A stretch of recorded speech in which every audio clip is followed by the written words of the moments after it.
हरियाणा वासियों के लिए सरकार ने बड़ी राहत दी है। नमस्कार, मैं हूं यश खुराना, स्वागत है आपका खबर फास्ट में। हरियाणा अब अनलॉक हो गया है, लेकिन कोरोना से लोगों को अभी तक छुटकारा नहीं मिला है और ऐसे में सवाल कई हैं। क्या सरकार का यह कदम सही है और स्वास्थ्य विभाग ने क्या इंतजाम किए हैं?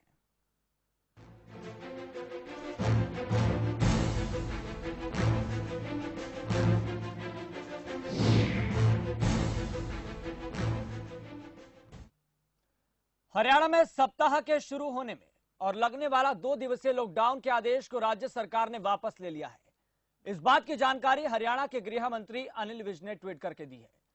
विज ने ट्वीट कर लिखा कि केंद्र सरकार ने अनलॉक 4 में प्रदेश सरकारों को लॉकडाउन करने का अधिकार नहीं दिया, इसलिए हरियाणा सरकार का दिनांक 28 अगस्त सोमवार और मंगलवार को बाजार बंद रखने का आदेश वापस लिया गया है। अब कोई लॉकडाउन नहीं होगा।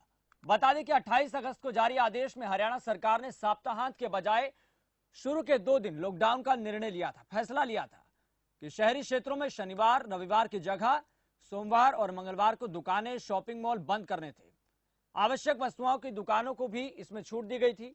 जरूरी सामान की आपूर्ति भी बाधित नहीं होगी, इस तरह की जानकारी सरकार ने दी थी।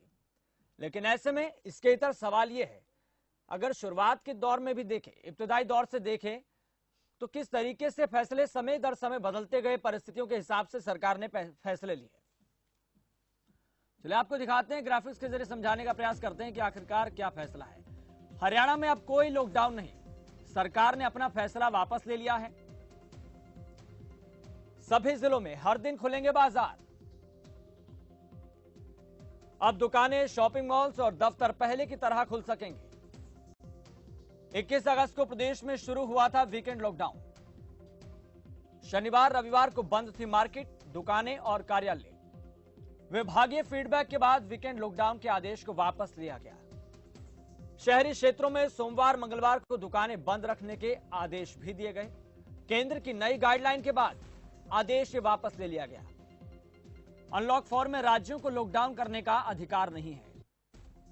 गृह मंत्री अनिल विज ने इस बात की जानकारी ट्वीट करके दी और अपना जो सरकार ने फैसला लिया था कि आखिरकार जो सोमवार और मंगलवार को अब दुकानें बंद रहेंगी शहरी क्षेत्रों में, उस फैसले को वापस ले लिया। अब आपको बताते हैं कि हरियाणा में संक्रमण की स्थिति क्या है।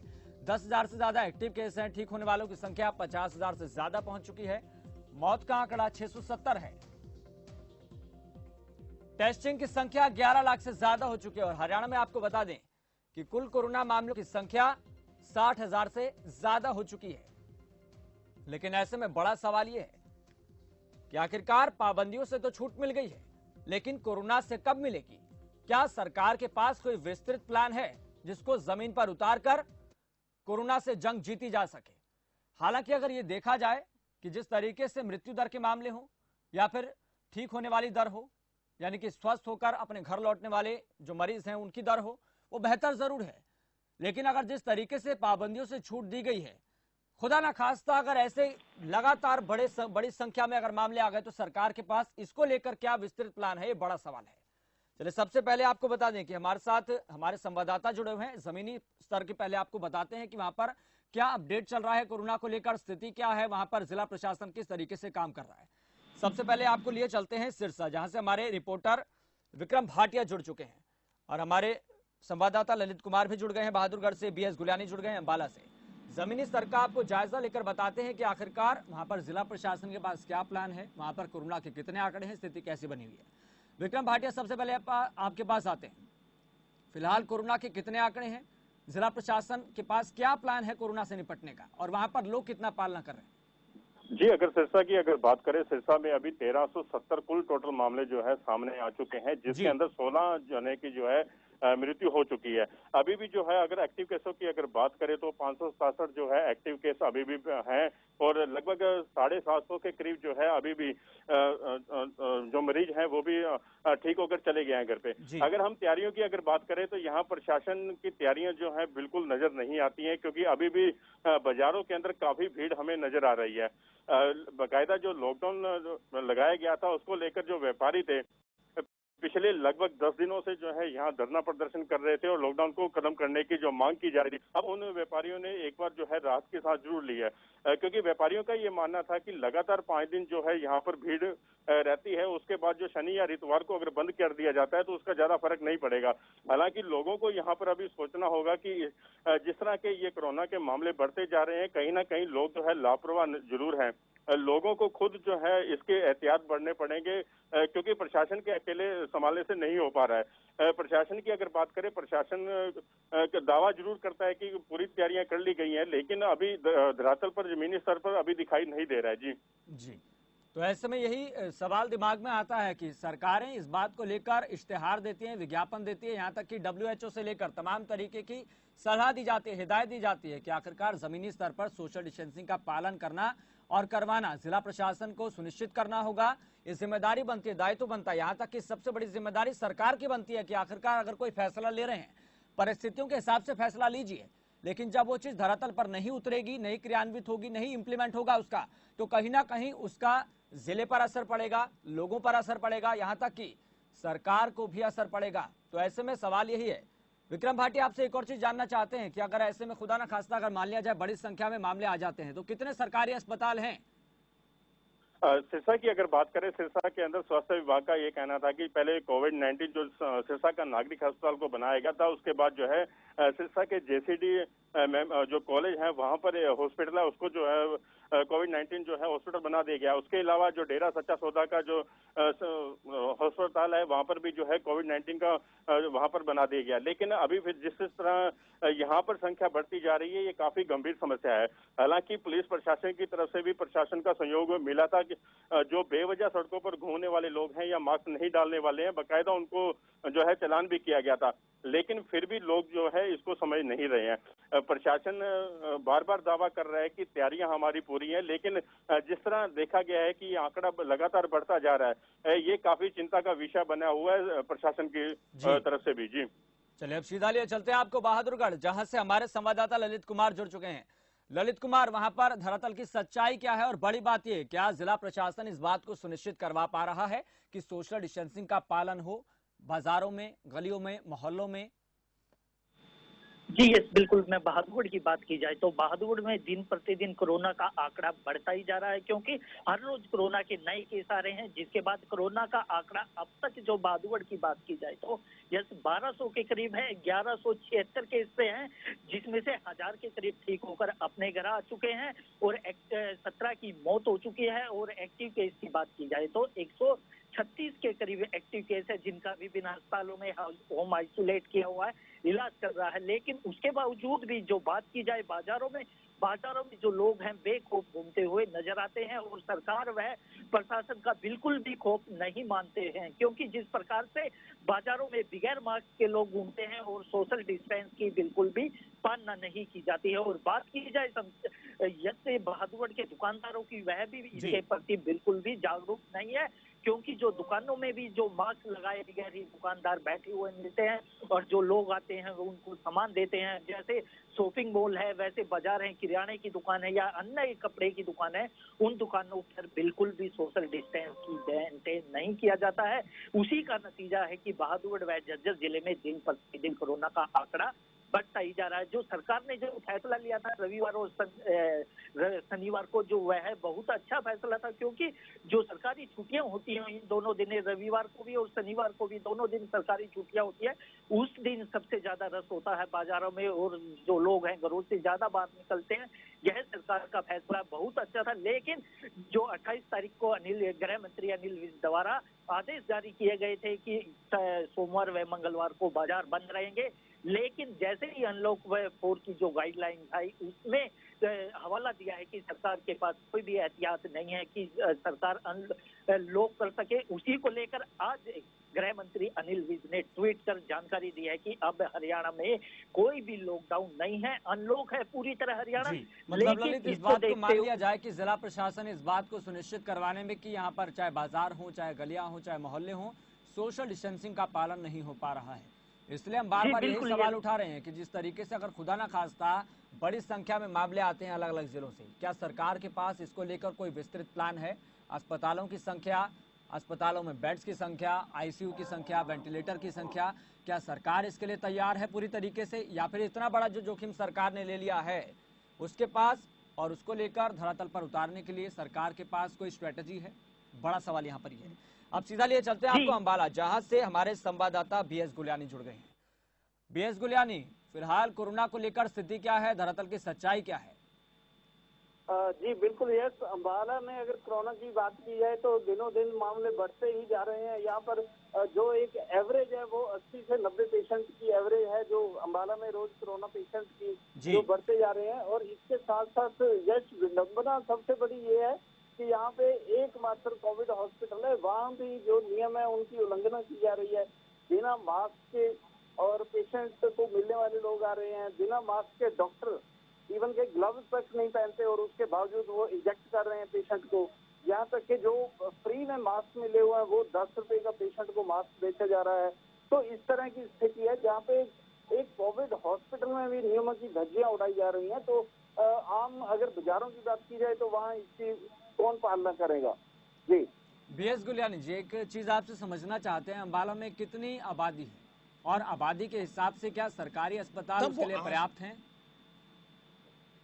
जैसे अगर आबादी की बात की जाए तो उसके और जो एवरेज पेशेंट्स की आ रही है उस हिसाब से बिल्कुल जो कोविड हॉस्पिटल की बात की जाए तो वो नाम मात्र है। केवल एक ही हॉस्पिटल है अम्बाला में, इसके बाद एमएम कॉलेज है जहाँ पे कोविड पेशेंट्स को रखा जाता है और उसके बाद केवल पीजीआई का सहारा है अम्बाला को। लेकिन जो नियमों की बात की जाए तो यहाँ पे बैंक कर्मचारी बैंक के अंदर तो नियमों की पालना करवा रहे हैं, लेकिन गेट के बाहर भीड़ उमड़ी होती है, एक दूसरे के साथ सच के खड़े होते हैं लोग। तो ये तमाम चीजें हैं जो नियमों की धज्जियां उड़ा रहे हैं और दिनों दिन जो केस हैं वो बढ़ते जा रहे हैं अम्बाला में। जी, और एक चीज और आप समझना चाहते हैं, जो लोग इस बात को लेकर आस लगाए बैठे हैं, उम्मीद लगाए बैठे हैं कि वैक्सीन आएगी तो हम देखेंगे, क्या ऐसे लोगों इस बात को समझने का प्रयास कर रहे हैं कि हम बाजार में जाएं, दूरी रखें, मास्क लगाएं? अगर मास्क नहीं लगा रहे हैं तो प्रशासन क्या कुछ कार्रवाई कर रहा है, या फिर सरकार का केवल इतना ही भर रह गया है कि मास्क से अपना पैसा जुटाया जाए, खजाना भरा जाए? जी बिल्कुल यस, काफी समय पहले बसों में शायद आज भी लिखा होता है सवारी अपने सामान की स्वयं जिम्मेवार है। तो वही हाल सरकार ने जनता पर थोप दिया है कि जो पब्लिक है वो अपने अगर अपनाती है, मास्क अपनाती है, सोशल डिस्टेंसिंग अपनाती है तो ठीक है, अदरवाइज फिर कोरोना परमिट तो हो ही जाएगी। तो ये तमाम चीजें हैं जिनकी उल्लंघना की जा रही है और दिनों दिन केस बढ़ते जा रहे हैं। जी चलिए, बीएस गुलियानी जी बहुत बहुत धन्यवाद बातचीत करने के लिए, तमाम जानकारी बताने के लिए। ललित कुमार जी आपका भी बहुत बहुत धन्यवाद बातचीत करने के लिए। विक्रम भाटिया जी आपका भी बहुत बहुत धन्यवाद बातचीत करने के लिए, तमाम जानकारी बताने के लिए। लेकिन ऐसे में बड़ा सवाल यहाँ पर यही खड़ा होता है, पाबंदियों से छूट मिल गई है, लेकिन क्या इसके इतर सरकार के पास कोई विस्तृत प्लान है जिससे कोरोना से निपटा जा सके? अभी भी वर्तमान में हरियाणा में 10,000 से ज्यादा एक्टिव मामले हैं, क्या उसके लिए सरकार के पास प्लान है? अस्पतालों की संख्या उस हिसाब से है, बेड्स की संख्या है, वेंटिलेटर है, आईसीयू है? इस बात में भी कोई दो राय नहीं है कि आखिरकार मृत्यु दर, स्वास्थ्य होने वालों की दर वो बेहतर है। लेकिन खुदा न खास्ता ऐसी परिस्थितियों के लिए भी सरकार को तैयार रहना चाहिए कि अगर ऐसे में कोरोना के मामले बढ़ जाते हैं तो हमारी सरकारों के पास क्या स्ट्रेटजी है, क्या रणनीति है, क्या प्लान है? ये बड़ा सवाल है। आपको बता दें कि इस पर बातचीत करने के लिए हमारे साथ पूर्व health DG, health expert doctor Satbir Chaudhary हमारे साथ जुड़ चुके हैं। सतबीर चौधरी जी, आपका बहुत बहुत स्वागत खबरफाश पर। धन्यवाद यश खुराना जी। सतबीर चौधरी जी, जिस तरीके से सरकार ने अपना फैसला वापस ले लिया है, पहले कह दिया कि शनिवार और रविवार को बंद रहेगा, फिर उसके बाद फैसला बदलकर कर दिया कि सोमवार और मंगलवार को, तो ऐसे में कहीं ना कहीं सरकार कंफ्यूज लगती है। और इसके इतर एक ये सवाल कि आखिरकार खुदा ना खास्ता बड़े स्तर पर मामले सामने आ जाएं, क्या सरकार उसके लिए तैयार है? अस्पताल तैयार है? हमारा हेल्थ सिस्टम तैयार है? पहली बात तो ये जो दोनों फैसले लिए गए जी, पहले इतवार और शनिवार को बंद होता था, फिर सोमवार मंगलवार को बंद होता था, एक दिन पहले अनाउंस किए गए। जी, एक तो लोग पहले ही कंप्लेसेंट हो गए हैं, ऊब चुके हैं लोग बंद देख के। उसके बाद या तो पहला फैसला ठीक नहीं था, आपने 2 दिन बंद किया, वो गलत था। ये फैसले जो हैं राजनीतिक दबाव में, दुकानदारों के दबाव में इस टाइप से किए जा रहे हैं। अगर आपको दुकानदारों की ज्यादा चिंता है, स्वास्थ्य की नहीं चिंता, तो फिर स्विमिंग पूल भी खोल दो और सिनेमा हॉल भी खोल दो, सारा कुछ खोल दो, फिर क्यों उनको भी क्यों परेशान कर रहे हो? तो फैसला होना चाहिए कारण के हिसाब से कि क्या जरूरत है या नहीं जरूरत है। अब अगर 2 दिन बंद किया था सोमवार मंगलवार, तो आप फेजेज में 1 दिन बंद कर देते, आप सोमवार ही बंद कर देते, 1 हफ्ता 2 हफ्ता देख के फिर बंद कर देते। अब होगा क्या, अगर खुदा ना खास्ता भगवान ना करे कल को केस बहुत ज्यादा बढ़ने लग जाते हैं, फिर आप बंद करोगे 2 दिन 3 दिन, लोग फिर लापरवाह हो जाएंगे, लोगों को वो डर नहीं रहेगा। ये एक फीलिंग, एक मैसेज आता है कि अब कोई खौफ नहीं है कोरोना का, कोरोना खत्म हो गया है, जबकि सच्चाई इसकी उल्टी है। अभी जैसे अंबाला में बता रहे थे, अंबाला का अभी मैं देख रहा है 3600 केसेज हो चुके हैं, और चंडीगढ़ जो पास में है, पंचकुला है, चंडीगढ़ में बहुत ज्यादा केस हो रहे हैं पिछले 2-3 दिन में। तो इस स्थिति में एकदम से ऐसा फैसला लेना, सोच समझ के फैसला लिया जाए, प्लान करके फैसला लिया जाए, योजनाबद्ध तरीके से लिया जाए तो ठीक है। जब आपने शनिवार इतवार से सोमवार मंगलवार किया था तो ठीक है, सोच समझ के फैसला किया था, तो एकदम उसको बिल्कुल खत्म कर देने में एक मैसेज गलत जाता है लोगों में, ये इंप्रेशन जाता है चौधरी कि जी, मैं अब आपको कुछ यहाँ नहीं पर रोकना चाहूंगा क्योंकि हमारे साथ सांसद सुनीता दुग्गल भी जुड़ चुकी हैं। सुनीता दुग्गल जी, आपका बहुत बहुत स्वागत खबरफास्ट पर। जी यश जी, नमस्कार जी। सुनीता जी, एक आपसे ये सवाल है कि आखिरकार सरकार कंफ्यूज है या फिर सरकार के पास कोरोना को लेकर कोई विस्तृत प्लान है ही नहीं? नहीं, देखिए ऐसा है कि जो पहले कंफ्यूजन की कहीं कोई बात नहीं है जी। जो भी डिसीजन लिए जाते हैं वो पब्लिक एट लार्ज उनके इंटरेस्ट को देखते हुए, और इसके साथ साथ जो जिस तरह का इम्पैक्ट है महामारी का अपने स्टेट में, उसके हिसाब से उन सारी बातों को मद्देनजर रखते हुए, सबको ध्यान में रखते हुए डिसीजन लिए जाते हैं। तो कंफ्यूजन जैसी तो कोई बात मुझे नजर नहीं आती कहीं पर भी। सुनीता जी, ये बात मैं इसलिए कह रहा हूँ क्योंकि सरकार को हमने पिछले बहुत समय से देखा, कोरोना काल के बीच में हरियाणा सरकार की बात कर रहे हैं विशेष तौर पर, कि जिस तरीके से पहले दिल्ली को लेकर और हरियाणा को लेकर टकराव हुआ कि आखिरकार आवाजाही नहीं होगी बॉर्डर से, फिर उसके बाद परिस्थितियों के हिसाब से फैसला लिया गया, फिर अभी 1-2 दिन पहले फैसला लिया गया कि आखिरकार सोमवार और मंगलवार को अब ये चीजें बंद रहेंगी। इससे पहले फैसला लिया गया था शनिवार और रविवार को बंद रहेंगी, क्योंकि एक एक दिन में फैसले बदल रहे हैं। लगता है कि सरकार कंफ्यूजन में है, सरकार के पास कोई प्लान नहीं है। और इसके इतर एक सवाल आपसे ये है कि आखिरकार पाबंदियों से छूट दे दी गई है, लेकिन कोरोना से कब मिलेगी जनता को छूट? क्या सरकार इसको लेकर कुछ प्लान बना रही है? क्या स्ट्रेटेजी है सरकार की? नहीं, देखिए ऐसा है कि जो डिसीजन लिया गया था तो उसके बाद जो अनलॉक 4 जो है, जिसमें अभी भी जो है वो अपने एरिया में, अपने स्टेट्स में जो है वो छूट नहीं दी गई है सेंटर की तरफ से। सेंटर डिसीजन लेगा इस मामले में, तो इसलिए जो वो डिसीजन लिया गया था मंडे और ट्यूसडे को बंद करने का, उस डिसीजन को वापस ले लिया गया। और देखिए कि जिस तरह से अब धीरे धीरे सब लोग इस बात को समझ रहे हैं कि जो कोरोना है, हमें कोरोना के साथ ही रहना है, तो इसमें सबसे इम्पोर्टेंट जो है वो ये है कि हम किस तरह से अपनी सेफ्टी जो है वो रखते हैं, किस तरह से हम लोग जो है वो अपना खुद का ध्यान जो है वो रखते हैं। क्योंकि आपने देखा होगा कि जो लोग जो है वो अभी भी अच्छी तरह से जो प्रिकॉशंस मेजर जो है उनको ठीक तरीके से उनका पालन कर रहे हैं, तो ऐसे केसेस उन लोगों में कम देखने में आए हैं। लेकिन जहां कहीं पर भी लोग जो है थोड़ा लापरवाह हो जाते हैं और थोड़ा सा इस चीज को ऐसे लाइटली लेने लगते हैं, तो वहां पर केसेस जो है वो एकदम से बढ़ जाते हैं। सुनीता जी, बार-बार जो है आदरणीय प्रधानमंत्री एक बात बताना चाहता हूं सुनीता जी। अभी हम अपने संवाददाताओं से संवाद कर रहे थे, तकरीर कर रहे थे कि आखिरकार जमीनी हकीकत आप बताइए। और सभी हमारे संवाददाताओं के अगर तार्किक निष्कर्ष निकाला जाए तो जिला प्रशासन इस बात को सुनिश्चित करवाने में पूरी तरह से विफल है कि वहां पर सोशल डिस्टेंसिंग का पालन हो बाजारों में, और चाहे गली की बात हो, मोहल्लों की बात हो, तो कहीं ना कहीं जमीनी स्तर पर जो चीजें इंप्लीमेंट होनी चाहिए वो नहीं हो पा रही। तो इसलिए मैंने आपसे सवाल पूछा, क्या सरकार के पास इसको लेकर कोई प्लान है कि खुदा ना खास्ता अगर बड़ी संख्या में मामले आते हैं, क्या हमारा हेल्थ सिस्टम तैयार है? सरकार के पास क्या प्लान है? ये हमारे संवाददाता ने हमारी रिपोर्ट बताई है। देखिए, मैं फिर से वही बात कहूंगी कि बार बार जो है वो अभी आप अपने हर प्रोग्राम में शायद मुझे लगता है कि आदरणीय प्रधानमंत्री जी ये बात जो है सुनिश्चित करते हैं कि आपको जो है वो डिस्टेंसिंग रखनी है, आपको जो है वो मास्क जरूर लगाना है और बार बार जो है अपने हैंड वॉश करने। आप ये देखिए, जब भी कभी कोई भी किसी तरह का भी कार्यक्रम क्यों ना हो, ये बात जो है बार बार कही जाती है। और मुझे लगता है कि अब ये आम आदमी की जिम्मेवारी बनती है कि वो इन सभी चीजों का पालन करे।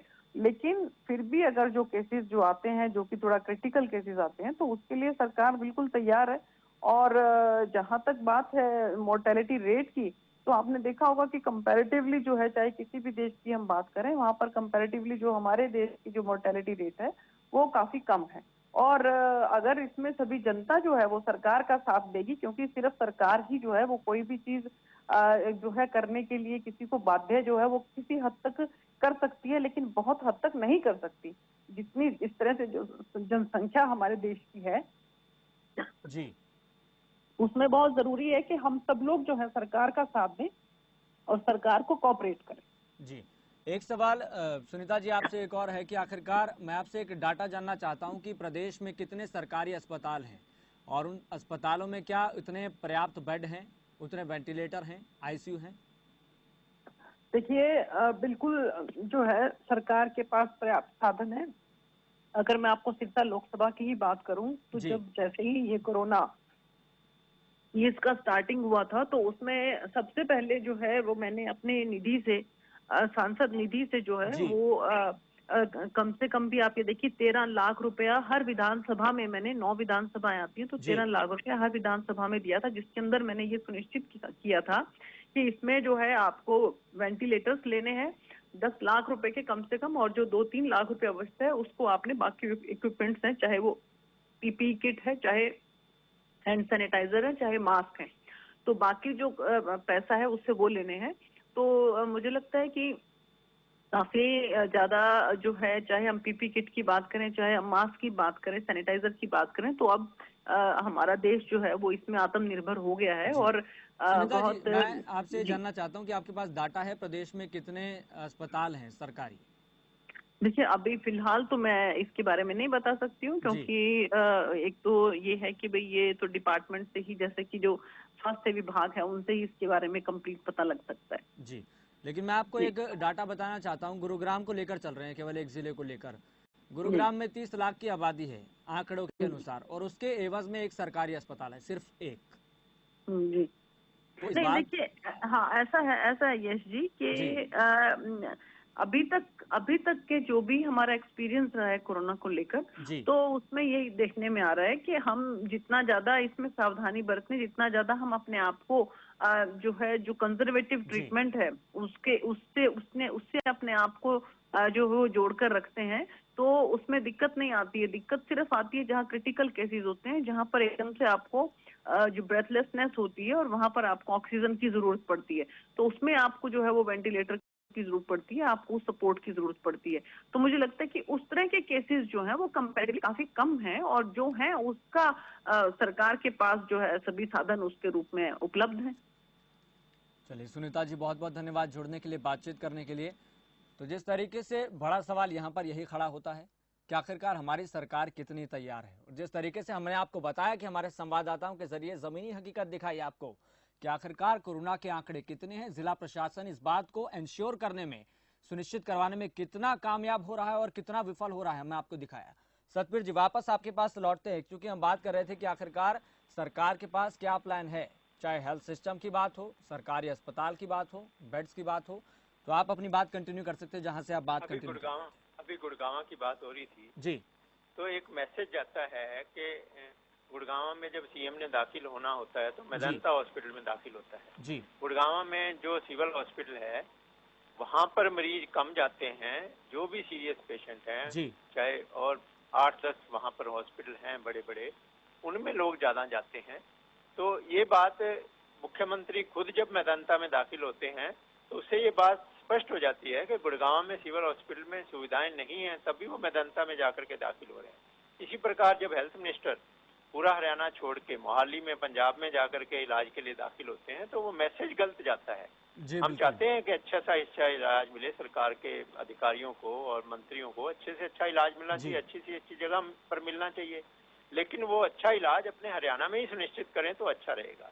अभी सुनीता जी कह रहे थे कि लोगों को जागरूक करना है।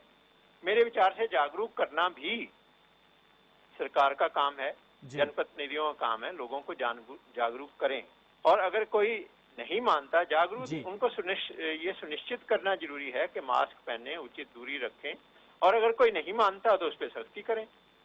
जागरूक करना, सुनिश्चित करना, और जो दोनों बातों से नहीं मानता उस पर सख्ती करना, ये सरकार का ही काम है। सरकार इससे पल्ला नहीं झाड़ सकती। सिर्फ ये कहने से भी टीवी पे हमने कह दिया था, मैसेज दे दिया था, तो बात नहीं बनती।